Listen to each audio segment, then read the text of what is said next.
위기는 언제나 조용히 시작된다. 숫자는 아직 견고해 보이고 시장은 평온을 가장한다.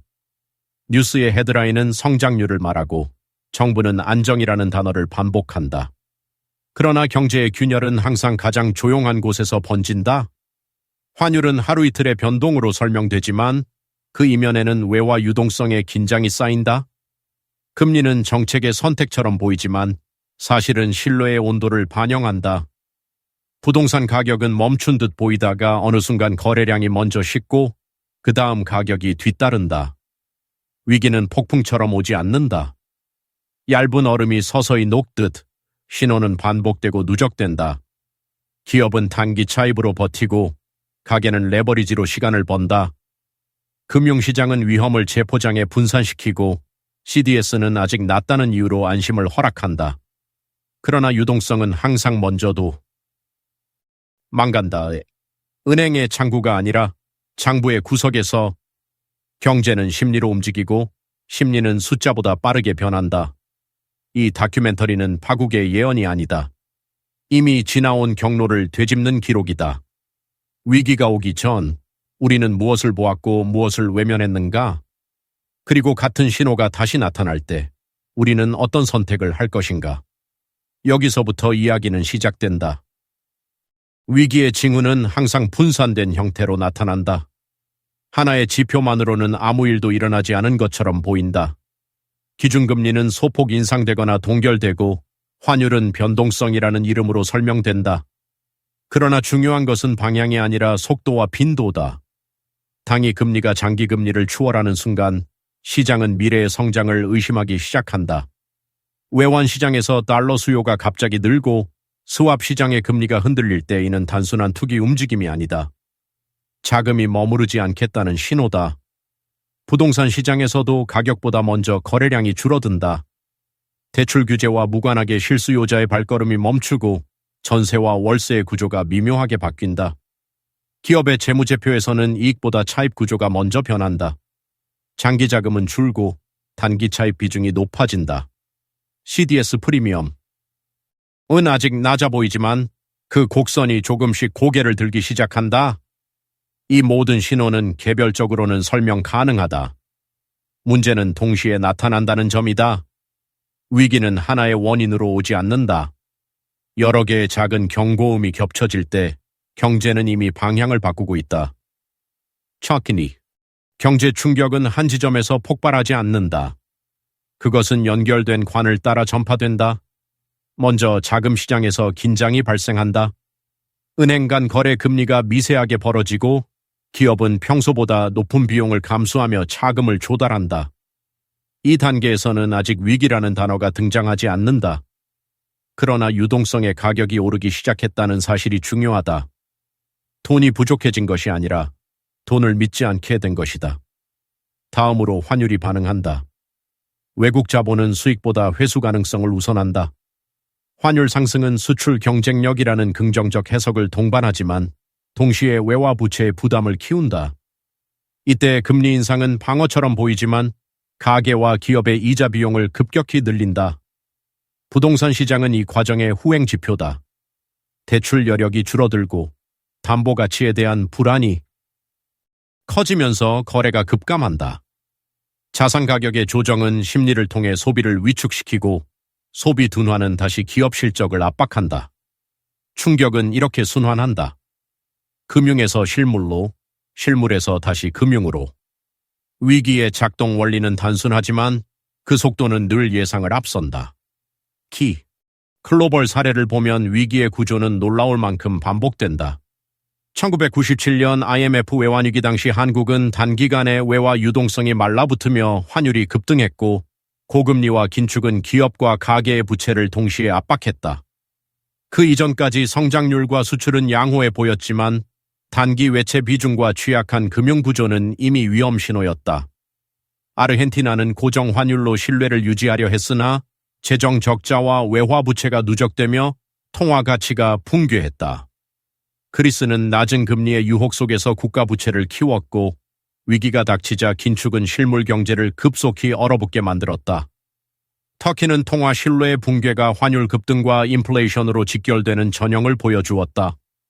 베네수엘라는 재정과 통화의 경계가 무너질 때 어떤 일이 벌어지는지 극단적으로 증명했다. 공통점은 명확하다. 위기는 갑작스러운 사건이 아니라 경고를 무시한 시간의 축적이었다. 지표는 달랐지만 신뢰가 무너지는 순서는 같았다. 이러한 글로벌 사례는 한국 경제를 비추는 거울이다. 한국은 개방도가 높고 금융과 실물이 밀접하게 연결된 구조를 가지고 있다. 외환시장의 작은 흔들림이 곧바로 주식과 채권, 부동산으로 전이된다. 환율이 빠르게 오를 때 수출 기업의 실적은 단기적으로 개선될 수 있지만 동시에 원자재 가격과 에너지 비용이 상승하며 기업 전반의 비용 구조를 압박한다. 가계는 변동금리 대출 비중이 높아 금리 인상의 충격을 직접적으로 맞는다. 이자 부담이 늘어나면 소비는 가장 먼저 위축된다. 소비 둔화는 자영업과 서비스업의 매출 감소로 이어지고 이는 고용 불안으로 확산된다. 금융권에서는 연체율이 천천히 상승하기 시작한다. 이 단계에서는 시스템이 아직 버티는 것처럼 보인다.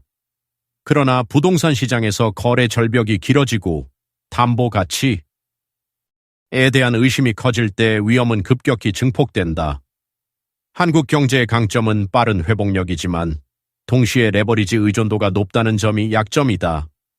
같은 신호가 반복될 때 그 파급력은 과거보다 더 클 수 있다. 위기가 감지되면 정부와 중앙은행은 선택의 기로에 선다.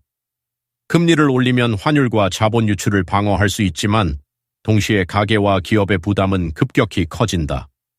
반대로 금리를 낮추면 단기적인 숨통은 트일 수 있으나 통화 신뢰와 물가 안정이 흔들린다. 이 딜레마는 모든 위기 국면에서 반복된다. 재정 정책 역시 마찬가지다. 확장 재정은 경기 하강을 완화하지만 국가 부채에 대한 의심을 키울 수 있다. 시장은 정책의 방향보다 일관성을 본다. 말과 행동이 어긋나는 순간 신뢰는 빠르게 증발한다. 외환 보유액은 안전판처럼 보이지만 그것이 충분한지보다 얼마나 빨리 소진될 수 있는지가 중요하다. 과거의 위기에서 보았듯 정책 대응은 종종 한 박자 늦는다. 정치적 부담과 사회적 처항 때문이다. 그러나 위기 초기에 명확한 신호를 주지 못하면 나중에 더 큰 비용을 치르게 된다. 중앙은행의 언어 하나, 재정당국의 숫자 하나가 시장 심리를 좌우하는 이유다. 대응은 기술이 아니라 신뢰의 문제다. 위기의 국면에서 개인은 언제나 가장 늦게 정보를 받는다. 그러나 충격은 가장 먼저 일상에 도달한다. 금리 인상은 뉴스보다 먼저 카드 명세서와 대출 상환액에서 체감된다. 환율 상승은 물가를 통해 생활비를 압박하고 소비 여력의 축소는 삶의 선택지를 줄인다. 이 시기에 중요한 것은 수익이 아니라 생존이다. 레버리지를 줄이고 현금 흐름을 점검하는 것은 투자 전략이 아니라 리스크 관리다. 변동금리 대출의 구조를 이해하고 고정비 지출을 최소화하는 선택은 위기 국면에서 시간을 벌어준다. 자산의 가격보다 유동성이 중요해지는 순간이 온다. 팔 수 없는 자산은 자산이 아니라 부담이 된다. 직업과 소득의 안정성 역시 다시 평가해야 한다. 위기는 특정 산업에서 먼저 시작되지만 결국 고용 전반으로 확산된다. 하나의 소득 원에 의존한 구조는 취약하다. 위기 대응은 공포가 아니라 준비에서 나온다. 정보를 과잉 소비하기보다 핵심 지표를 꾸준히 관찰하는 태도가 필요하다. 개인은 경제를 통제할 수 없지만 자신의 구조는 조정할 수 있다. 그 차이가 위기를 견디는 힘이 된다. 모든 위기의 끝에는 숫자로 환산할 수 없는 흔적이 남는다. 성장률은 회복될 수 있고 환율과 금리는 다시 안정될 수 있다. 그러나 한번 무너진 신뢰와 바뀐 삶의 궤적은 쉽게 돌아오지 않는다. 빚으로 쌓은 성장은 시간을 앞당겼지만 그 대가는 미래에 청구된다. 위기의 본질은 파국 그 자체가 아니라 선택의 누적이다. 편했던 선택, 미뤘던 판단, 위험을 과소평가했던 순간들이 구조를 만든다. 역사 속 위기는 늘 같은 질문을 남겼다. 신호는 분명했는가? 아니면 우리가 보지 않으려 했는가? 경제는 냉정하지만 동시에 인간의 결정으로 움직인다. 다음 위기는 언제 올지 알 수 없다. 그러나 어떤 모습으로 시작될지는 이미 여러 번 목격했다. 이 다큐멘터리가 던지는 질문은 단순하다. 위기가 다시 조용히 다가올 때 우리는 커와 다른 선택을 할 준비가 되어 있는가?